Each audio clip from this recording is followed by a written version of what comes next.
You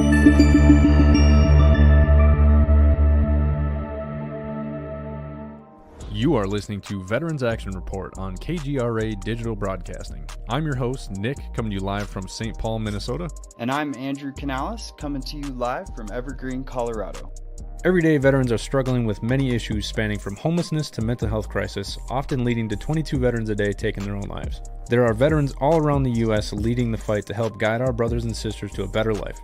We will bring you stories from all around the country telling tales of veteran struggles and triumph. Every episode benefits veteran-run nonprofits Warriors Next Adventure, helping veterans fight PTSD through recreational therapy and new adventures. And Houses for Warriors, helping solve the homeless crisis, leading veterans to a better lifestyle.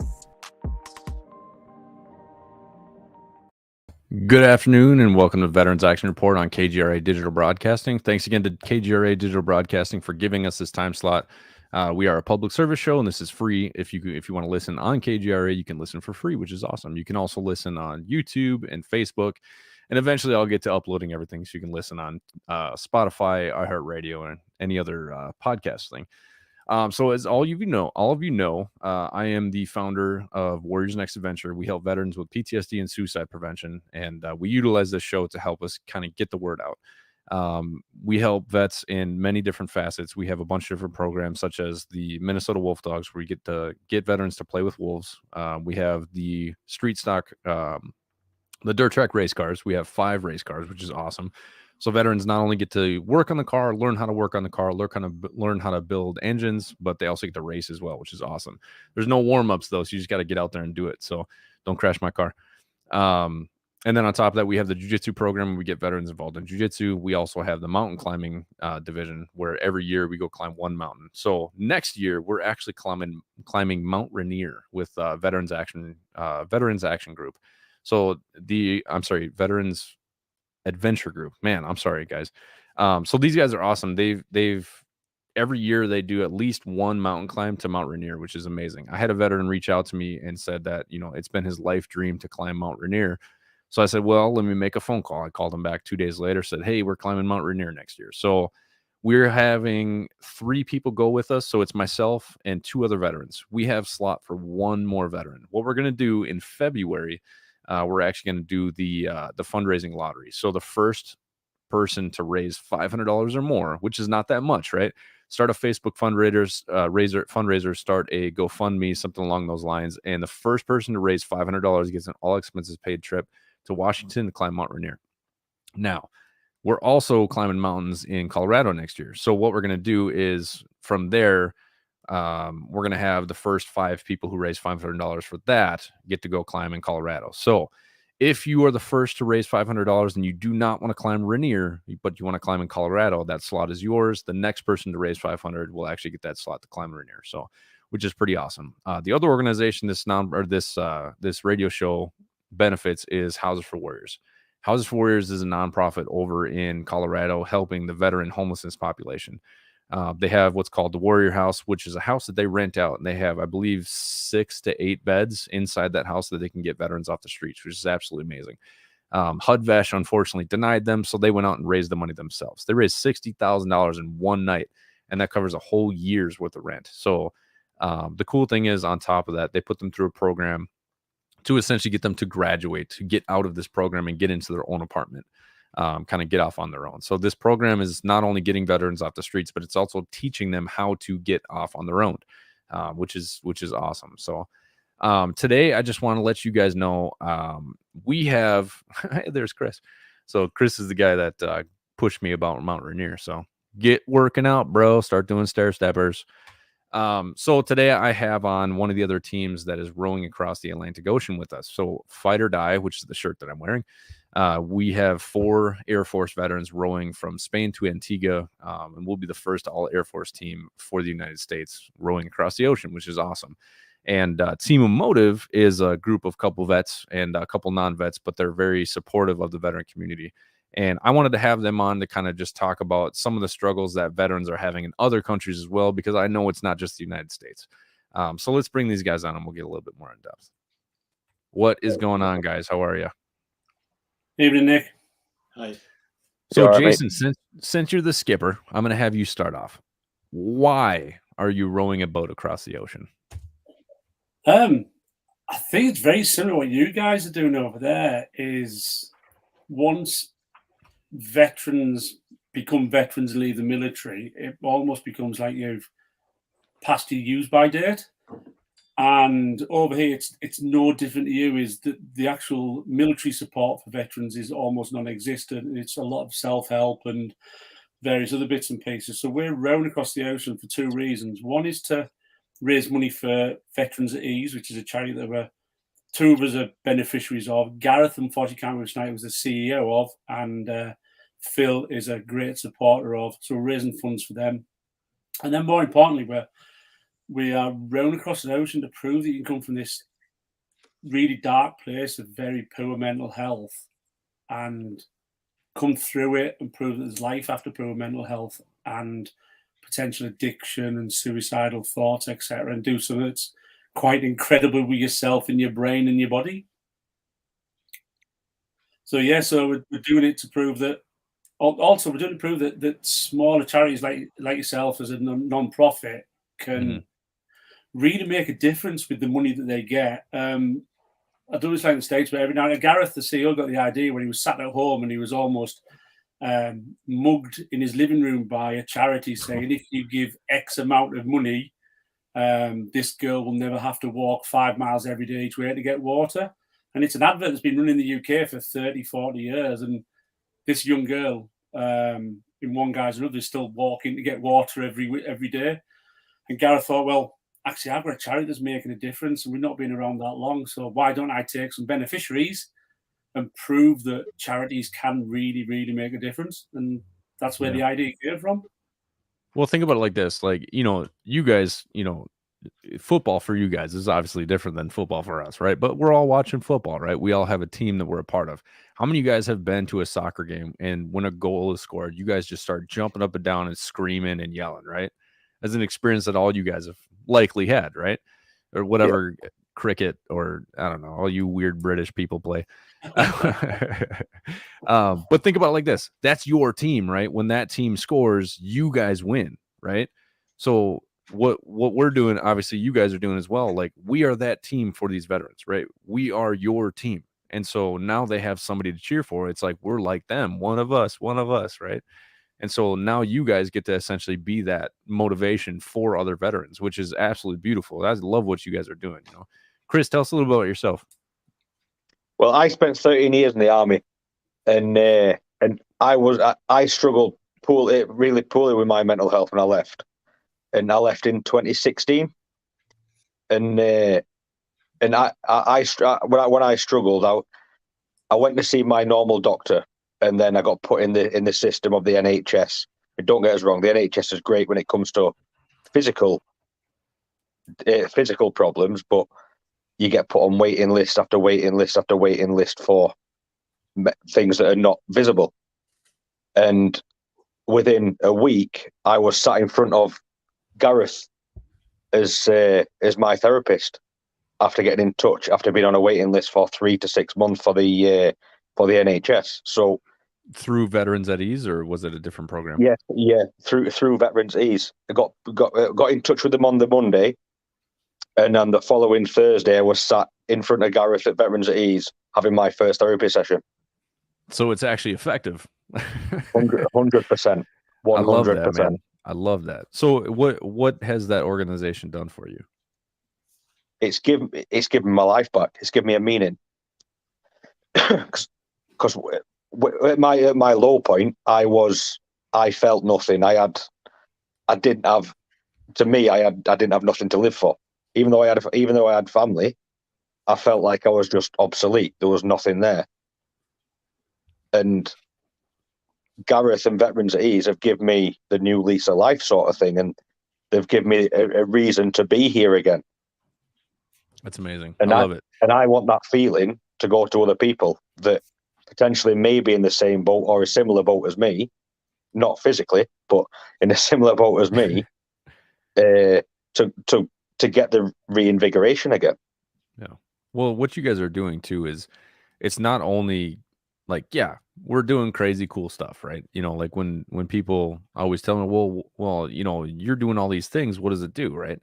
like, yeah, I get to race cars and everything like that. It's fun, but the best part is like when you actually see what you're doing positively affect another veteran, and you know that they're starting to get what you got when you finally started to do it, you know that their life is starting to change, and it feels really good to be a part of that.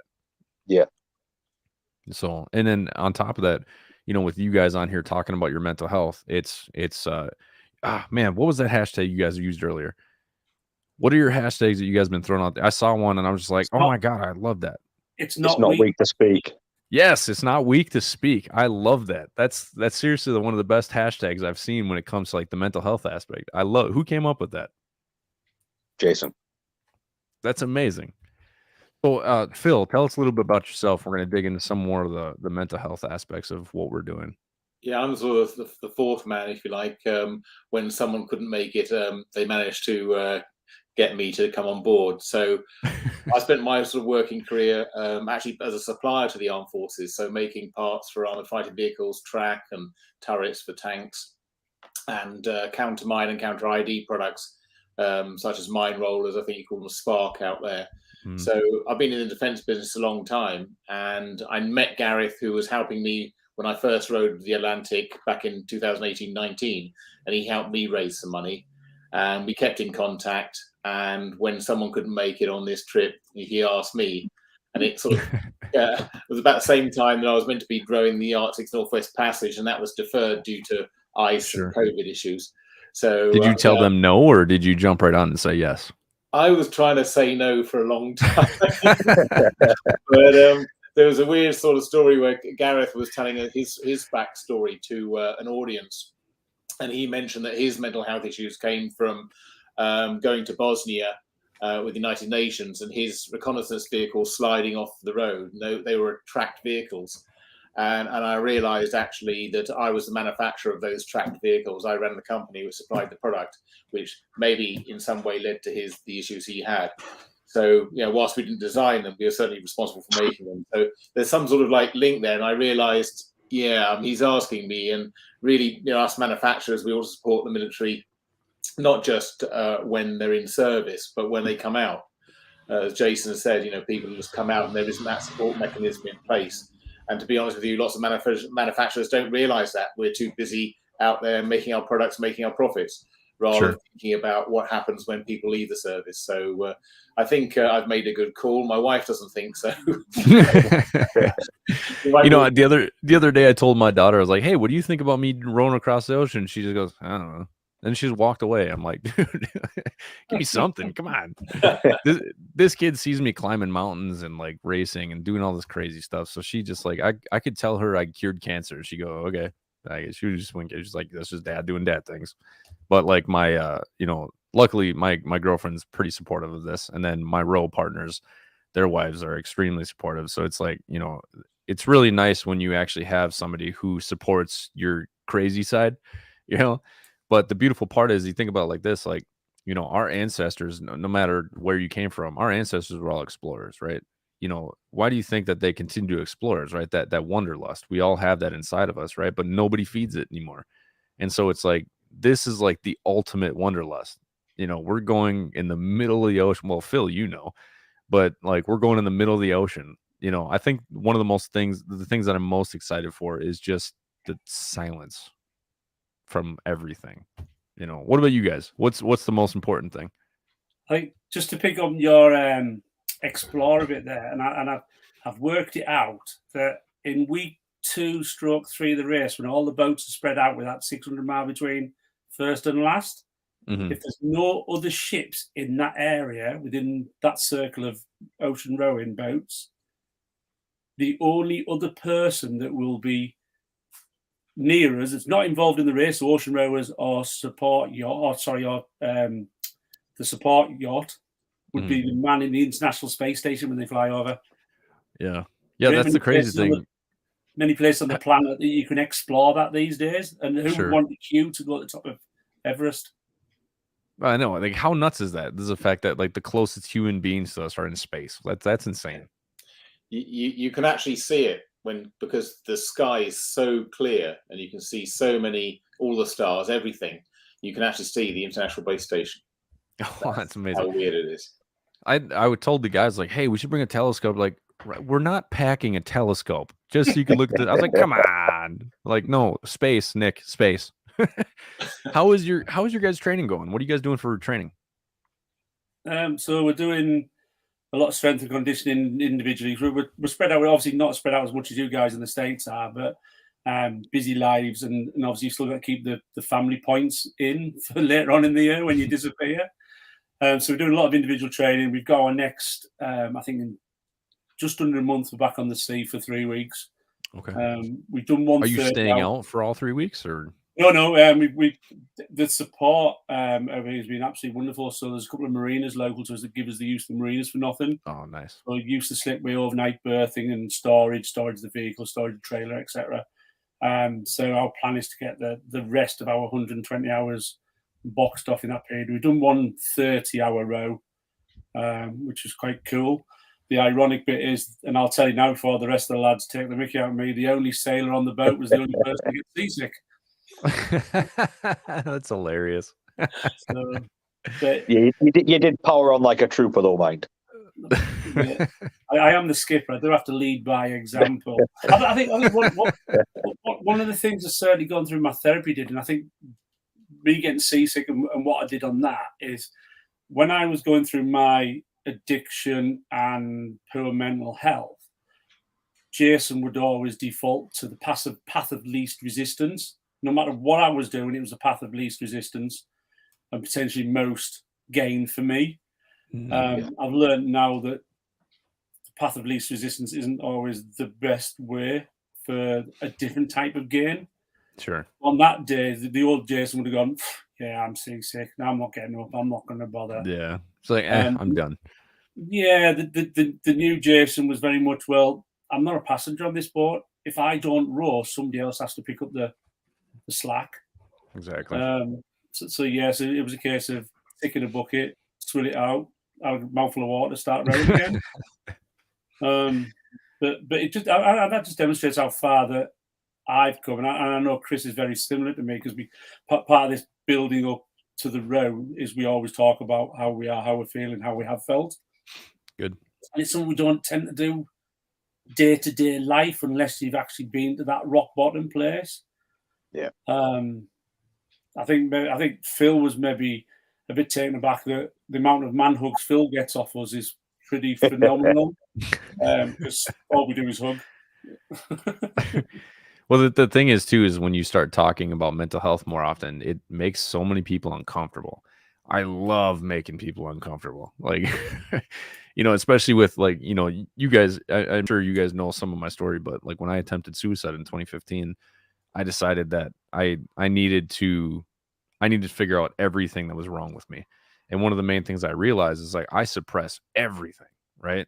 And that's why so many guys think that like, well, we can't say anything, because I'm sure in the British military, how do I say, is it the British military or the English military? What do I say? Right, yeah. British Okay, military. cool. I just want to make sure. I've never been there, so I don't really know. Like England, I just learned that that Scotland was connected to the same island. I thought it was a separate. I don't know. The United States isn't really good in education when it comes to geography. You know what I'm saying? There's always a host over here for you, buddy. If you want to come across and experience quaint old England. So you know how they do the award ceremony in England? We'll be there. So we decided that we're gonna go. So no matter what, if we do it in 49 days, we'll be the fastest American force to row across the ocean.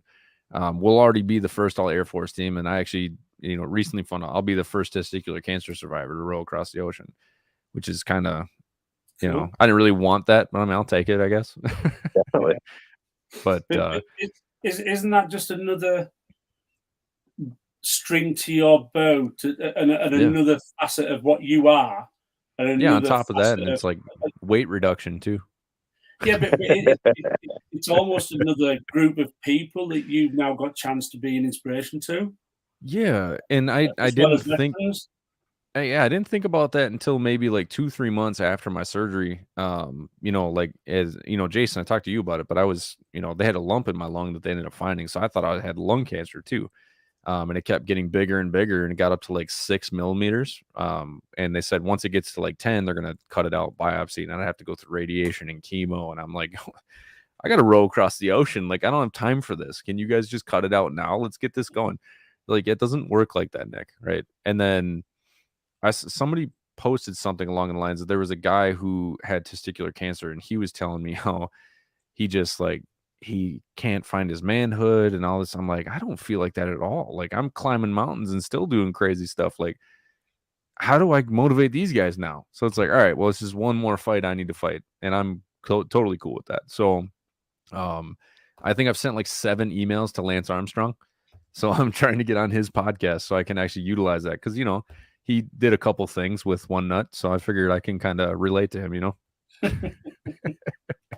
And now you're running ocean with 3 other nuts. Oh my God! Well, we keep saying it's a team of 4, sack of 7. So, and the best part is too, when I got cancer, not one veteran called me like, "Oh man, I'm so sorry." Like, all of them were calling me lefty and one nut and stuff. It's like that's the support that I need, right? Like, I don't want to be looked at as if like I'm struggling now, because I'm not. I was in a race car 3 days after surgery. I mean, I ended up tearing my abdomen because I didn't listen to the doctor and take 2 weeks of bed rest. But hey, it's whatever. I got things to do. So, my buddy Greg, one nut wonder. Bastards. So let me ask you one more question. So I have a question for Phil here. So Phil, where was it? Gareth's a veteran too, right? Yeah. So Phil, you're the only non-vet going. So I want to ask you a question. What's it like being surrounded by 3 inappropriate veterans all day, every day? Well, How do you handle them, and how does it affect your mental health? Because I know we can be a lot. I think one thing I noticed from the sort of, obviously the fundraising at the moment is going to lots of events to raise money from the public, and what I realise is they're part of a big club, in that lots of people come up to them who've shared equivalent experiences, and there's lots of people who just come up and donate and not say anything. Some will come up and actually pull them to one side and start maybe downloading something about their own situation. But yeah, they are part of a club which we civvies, us in civilian life, aren't part of. Yeah. It may be that they go to the Army Navy rugby match, or they do something else, but they're always part of that club. So I think hopefully that's one thing which sometimes brings them together. So when your mates are ringing you up and talking about your odd ball, if you like, it's your mates, and that mates can be a massive club stretching for you all the way across America, and for all the different services. So I think that's something that the guys have got. I don't know what it's like living with them. I'll be sharing the first class cabin with Chris, which I'm looking forward to, which is the bow cabin. It's got a bit more space, a bit more luxury, room for a little flat screen TV. Do you guys have? But I won't see much of him because, of course, we'll be swapping shift. Sure. So we'll say good morning, we'll say good night, and that will be it. So I'll spend most of the time, I think, with obviously Jason and Gareth, and it'll be interesting to get to know them. Over less than 49 days. If you're taking 49 days, we'll be out there for a bit less than that, I think. Oh yeah, you guys have R45, right? Yeah. Yeah, you guys will absolutely beat us. I think we're starting first though, because there's only 2 boats in the open class. So I told them if we don't win this open class, I'm like, I might have to jab a hole in their boat, to make sure we win this one. You know what I'm saying? No, but no, I think we start first or second, and then what is it, 5-minute increments or something like that, 15-minute increments. 3, I think. There's that many boats this year. Oh, okay. Was it like 46 or something like that? I think it's down to 42 now. I think it's going to deferred for various reasons. I think. I'm sure there's a couple that dropped out. So, Chris, what made you want to do this? To be fair, I got asked off Jason and Gareth to come on board as a spare man to start with. So, thinking, I'll not end up going, so I'll be a spare man. I'll come and I'll do the training and whatnot. 2 weeks later, Chris, you're on board. Somebody's dropped out. You're on board. I'm like, oh no. But So how did you prepare for that switch? Like, are you married? not anymore. Okay. So do you have like a girlfriend or thing? Yeah, I do. Yeah, but So luckily, what does she think about all this? she came on board after I'd already agreed to do it, so she's got no choice. Oh, there you go. But in all That's fairness, though, she does come along to near enough every single fundraiser and help fundraise and everything as well. that's amazing. So So I've got full support of her. that's amazing. That's always good. It's hard to get full support when you're doing something so stupid to so many people, you know? It's Yeah. like, how do you convince your family to row across the ocean? So I just went up and said, "Hey, I'm rowing a boat across the ocean." She just goes, "Okay. Um, when?" I'm like, December. I was like, all right. We were actually supposed to row in 2023. But Fight or Die tries to host a team every year, and the 22 team dropped out. So I'm like, we'll take it. So we moved up a year. Because with what we do, my whole team works with me at Warriors Next Adventure. It's a nonprofit that I run, and we have a suicide hotline. We help veterans with PTSD, suicide prevention. And then I'm also a life coach because I don't have those fancy letters next to my name, and so I got to call myself a life coach. Woo! But what we do is we take vets on mountain climbs. We take vets to go race cars and play with wolves. We have a wolf sanctuary we partner with called Minnesota Wolf Dogs, and then we do mountain climbs. So we're already doing like a lot of like pretty extreme stuff, but it's safe. You know what I'm saying? So it's like helping veterans kind of get to that point where they get to that fight or flight again, and that's when you start talking about the traumas, right? So like, do you guys have any plans of, essentially trying to work on some mental health conversations between you guys while you guys are rowing, or what is your guys' plan for this row? Kind of an odd question, I know, but Yeah, I think certainly I can speak for myself, and I think I might speak partially for Chris here, that Gareth is my counsellor as well, so okay. I think it's quite cool. One of the things we didn't constantly point out is in La Gomera that, because when the last year's race started, that actually we're rowing across an ocean with the man that saved our lives with his charity, which is quite a cool thing to be doing. But we're quite open about our mental health now, and we're quite open about saying to each other, look, you are getting on my nerves. You are really pushing all my wrong buttons. Because I think the therapy process that Gareth uses is NLP, neuro-linguistic programming. That's exactly what I use. Super helpful. Wonderful. Absolutely, it's wonderful. But it doesn't just deal with your traumatic events, but it just gives you all these tools that you can use day in, day out, whether it be at work, whether it be with your leadership style, whether it be with your family, be with your children. However, my family got quite annoyed when I used to say, well, actually, I'm not winding you up or really annoying you. You're actually choosing to be annoyed by me. And the family used to start really getting me upset with that. But the ultimate throwback. absolutely, but I think this bit where we're preparing each other to be able to have them open conversations and getting to know each other. When actually, I know for a fact that I know when Chris is cheesed off, and I can see the signs, and they can certainly see it with me as well. I think just picking up what you're saying about Phil and veterans, we've already got our apology letter written for his wife Lydia for when we get back, for the person that we're returning back to civilian life. Because I think Phil isn't necessarily used to the military way of, it's a bucket, we need to go in a bucket, there ain't no shame of it, so we just crack on and do it. And well, the good thing is he's already rowed once, so he knows what he's getting into. Yeah, but I think we might be a little bit less sort of like reserved. I was in a mixed crew, so it's a little bit. I think Phil's getting used to our sense of humour, which is particularly different to civilians. It's like you saying with your one nut and things like that. Is a lot of civilians wouldn't say that to each other. Whereas I know they're like, "Oh my god, cancer," and all my vets are like, one nut. You know, and I always tell people like, "Yeah, I have cancer." They go, "Oh," I'm like, "No, I have the funny one." Yeah. I think it's going to be interesting to see how the guys all deal with the little things which irritate you big time. You know, on the boat. At the end of the day, you're spending 40 or 50 days on the equivalent of like 2 double beds. There's no escape, and little things can get to you.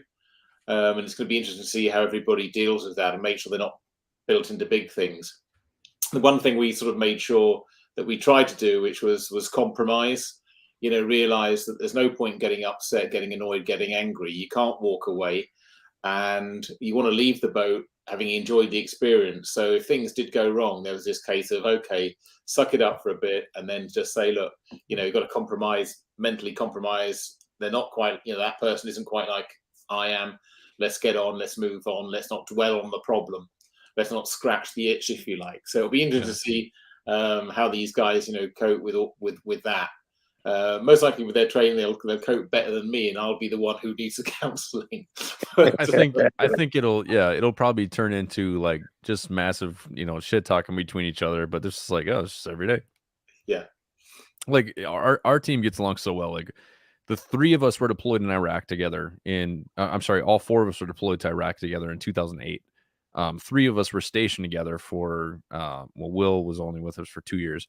Me and Chad, who essentially has been like heading this whole thing up. He's the one that got us our title sponsor and everything.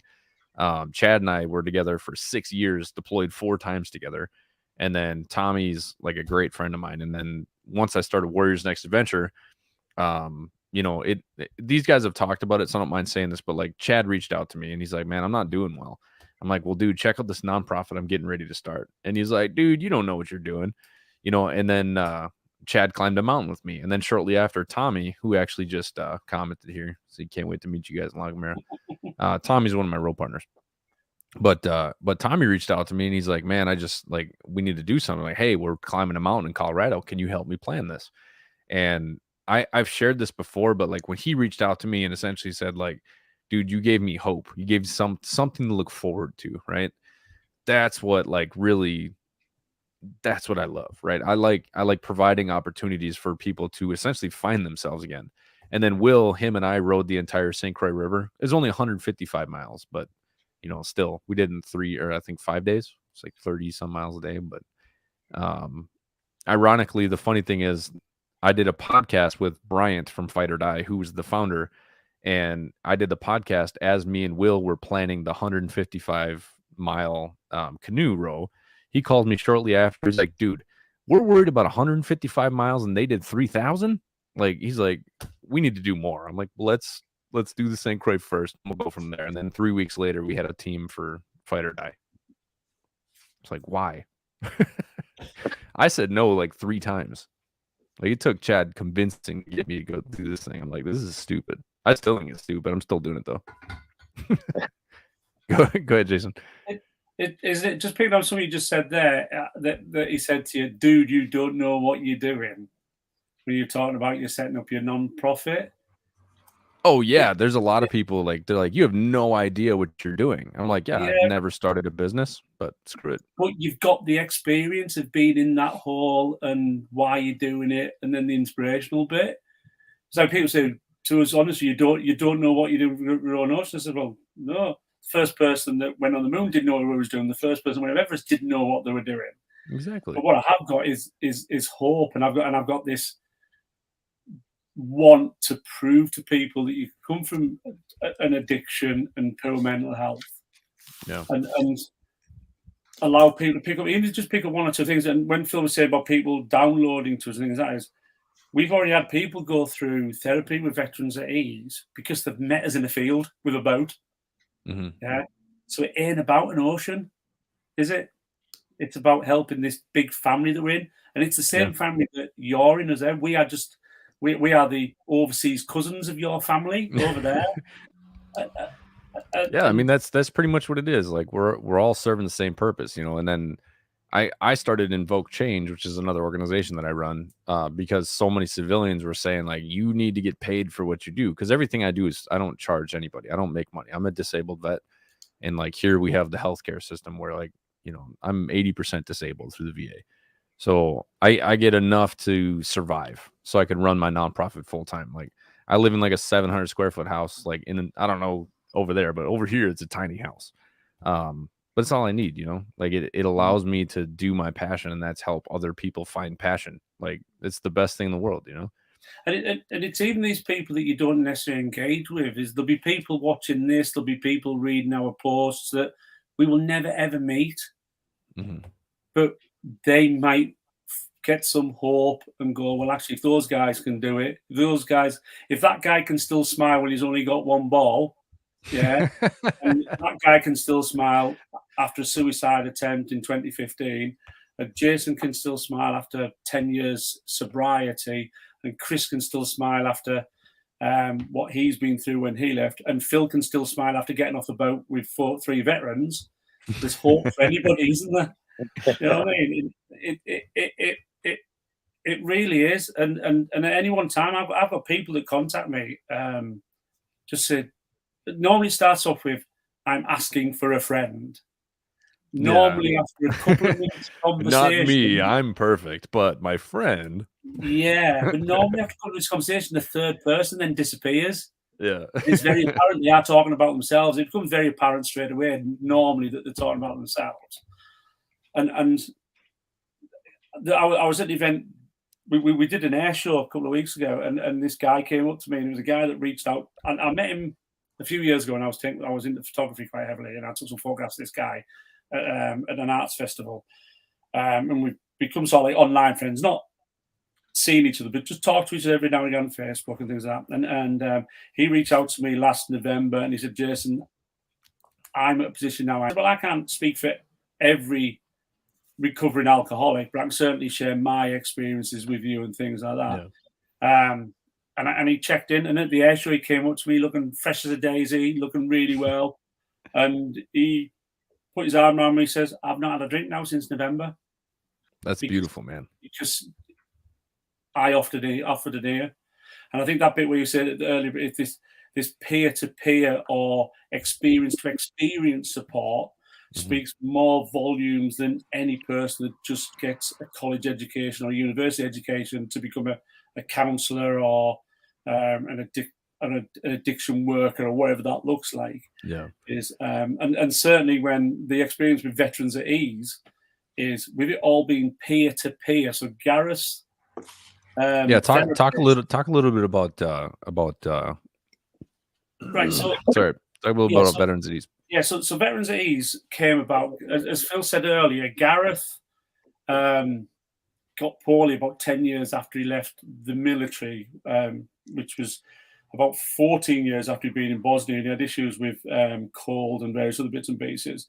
And it was a stage where he was going to end it. And his girlfriend at the time, I believe, suggested NLP, and he had to find a session. He paid £2,000 to do it. So you're talking sort of like $2,600 at the time for a day's session. And he drove to it. He had a 6-hour session, and it parked all his military PTSD and various other bits and pieces. This guy was driving away, decreed that it was wrong that veterans should have to pay for it. And he decided that day he would retrain himself to become a psychotherapist and set up the charity. And he set up Veterans at Ease, and he's now helped nearly 500 veterans now to become to live a better life. And like I say, me and Chris are 2 of his beneficiaries. A couple of great statistics there. It's got an 80% success rate, thereabouts. But the 20% that it's not successful, it's not their right. They found out it's not their right time to receive NLP. You can't force somebody to change. They have to want it, right? Because everything has to do with internal, right? You have to want something to help. I do not reach out to people and try to make them change, right? I will not do that. I don't chase people. They have to come to me. Point the finger, you must change. Yeah, exactly. The first thing you do is like, yeah, screw off. Like, get on my face. I'd love to talk to Gareth on another time too, because so for Warriors Next Adventure, I started after my suicide attempt. I started studying, like epigenetics, suicide, depression, neuroscience, like anything that. And I got really big into NLP about 2 years ago. And so essentially what I do is I tell people I manipulate people into wanting to be happy, right? That's essentially what NLP is. You're tricking them to want a different desire and a different outcome. Once you want that different outcome, you can get it, right? We focus a lot on manifestation. Just create the future that you want, right? And this row, what's it going to do for us, right? It's going to give us a lot of time to think. It's gonna, our shoulders likely are gonna be jacked. But at the same time, like, what are you gonna do with this afterwards? Have you guys thought about that? I'm already preparing myself for. I expect I will go through a period of a drop period. Mhm. Having lived and breathed this campaign now for nearly 3 years, I'm preparing myself for one hell of a thump back to earth after it. Yeah. I suspect there'll also be some soul searching as to where life goes with career and various other bits and pieces. And I know the other lads. So if any of the lads want to, Yeah, I mean, I think the journey to the start line is really quite exciting. It has its highs and lows, and I don't know if in the US you have Snakes and Ladders board, which is a game, but it is Snakes and Ladders board. You have the success of when you get a sponsor. You have a down when someone doesn't maybe give the money they promised. You have a high when you have a good outing. You have a low when you're rescued by the Coast Guard, as I was on my first outing. Oh no. You have all these highs and lows, and you get to the start line and you're feeling, wow, I've made it. And then that first night you're on the boat, in the middle of the night when it's at 11 o'clock at night, you have to get up and row from 1 till 3, and then you have to get up again and row from 5 till 7, and you suddenly think, oh my god. And so you then have this highs and lows again, Snakes and Ladders of the whole race itself. Get to Antigua, massive high that first hour, and then you think, oh, is that all it was then?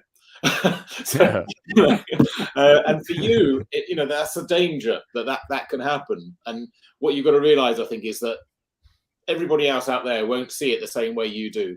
So you've got to feed off the way they feel, sometimes not the way you feel. And for me, it did lead to a little bit of a down.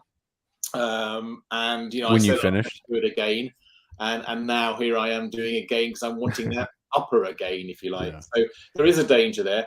It certainly changed my life in terms of work. I went from running a business to deciding I didn't want to go back into engineering afterwards.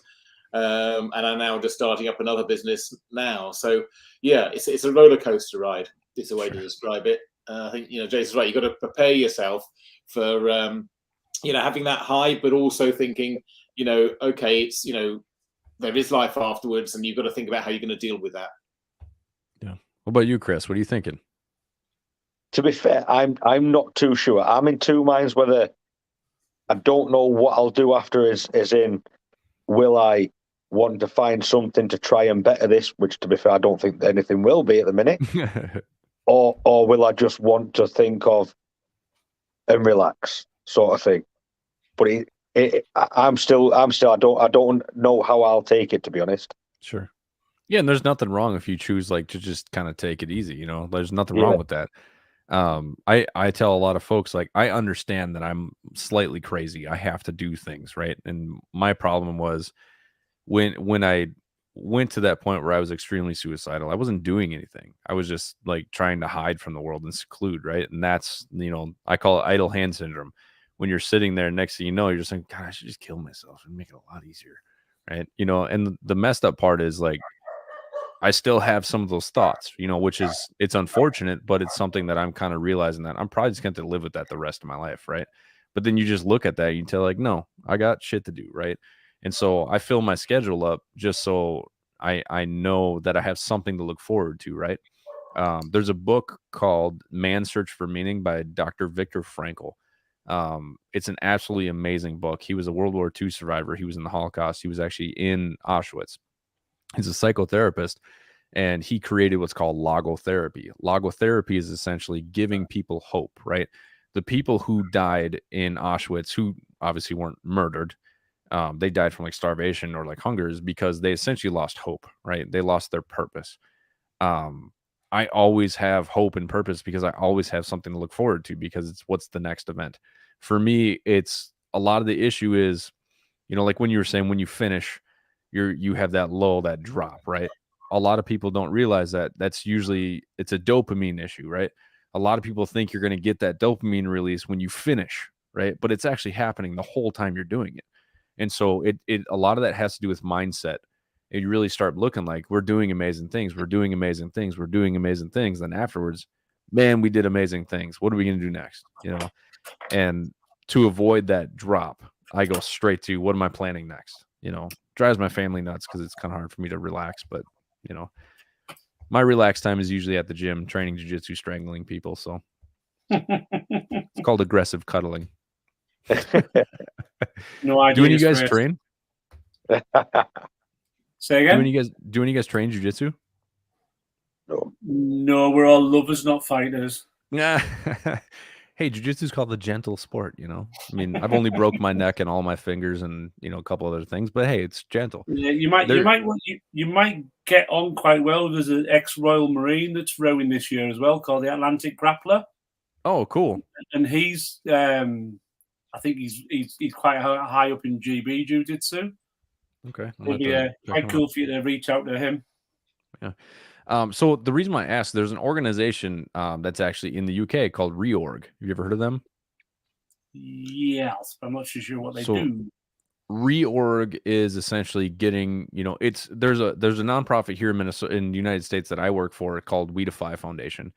And what they do is they pay for veterans to train jiu-jitsu for a full year, right? So if you're we have different levels of disability through the VA. And if you're 80% or more, you qualify for a full year scholarship in jiu-jitsu, which is amazing. Reorg is actually doing essentially the same thing, but in the UK. I think they're also in Australia. But if you guys ever wanted connections there, just let me know. Jiu-jitsu is one of the most amazing things. By the way, when we come to the UK, I don't know anything about the UK. I'm assuming is the awards ceremony in London? It is, yeah. It is? Okay. Yeah, it's I want to do all the touristy stuff like Big Ben and stuff. I don't really know what to do, so I might be picking your guys' ears to figure out what we do. I will gladly take some time off work and host you guys around London for a few days. Awesome. I used to work, one of the places I used to work, so the top where Buckingham Palace is, there's what used to be Admiralty Arch, which was obviously the centre of the Royal Navy. Yeah. And right at the top of there is a bunker. And I used to work in the bunker, and I spent a lot of time living and working in London for the military. So it's got Winston Churchill's war rooms and things like that. So yeah, there's cool. plenty of stuff to. And I think one of the things that if you come, the Imperial War Museum has got an absolutely amazing Holocaust permanent exhibition on the Holocaust, which is very sympathetically done and shows you the absolute horror that human beings can do to each other, which is quite an eye-opening but very worthwhile thing to go to as well. Sure. I went to Pearl Harbor in Hawaii when I went there, and it's there's that ship. There's still dead bodies in that boat. That's really messed up to think about it, but it lets you know those who, what is it? Those who don't study history are doomed to repeat it. So stuff like the Holocaust Museum, stuff like that. Those things are important to let us know, this is the horror that happens if you don't actually what's the saying? It's if we don't talk about history, it will repeat itself. Oh, 100%. And there's three of us. Well, all four of us have been impacted one way or another from what human beings do to each other by not learning what human beings have done to each other. Yeah. Unfortunately, a lot of it we do to ourselves, a lot of my darkest stuff was all my fault, and I like to get the message across that the sooner you realize that life is a choice and where you are in life is a result of your choices, the quicker people realize that, hey, if that's true, then I have the power to change everything. And that's the main focus that I do with WNA and with what we're trying to do with Fight or Die. We're not trying to raise awareness for veteran suicide, right? People know veterans are killing themselves, right? How do we stop it, right? We're the action portion. And I had a guy, like I said, reach out, well, what's Rowing the Ocean going to do for veteran suicide? And I told him about the teams, right? When you have a team that score a field goal or a goal in soccer, doesn't that not make you, it fills you with something, right? What is that?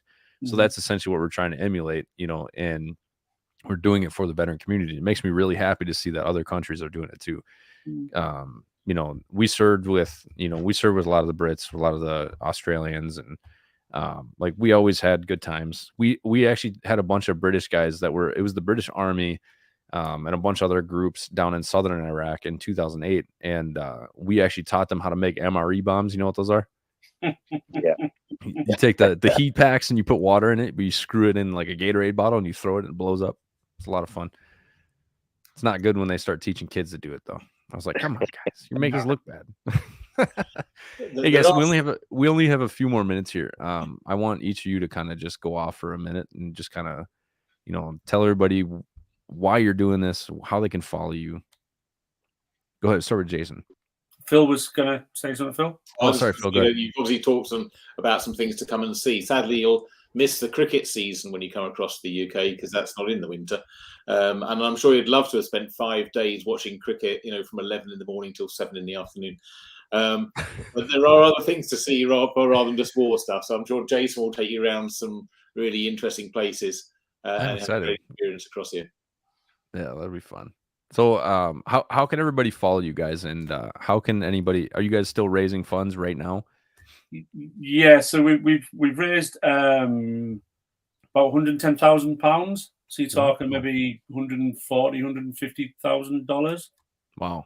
It's amazing. A lot of that is race fees, but the beauty is our boat's called Audrey, Oardrey, as in Or, and a rowing boat, Audrey.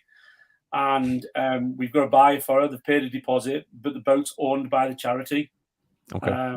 So the boat will be recycled, and she'll do the trip again in 2024 with another team that's rowing for charity. So yes, we're still raising funds. So we're on Facebook at Team Emotive. We're on we've got Instagram and we've got TikTok and various other bits and pieces. But us being fossils, we're not quite used to those ones yet. On LinkedIn. We have our website, www.team-emotive.co.uk. But Facebook is our most active one with nearly 2,000. Do you guys have a Facebook group so people can follow and join? Yeah, Team Emotive. There's a picture of us standing by the boat. I think we've got nearly 2,000 followers now, just short of 1,800 followers. All right, I'm going to join the group. I'll give you another one.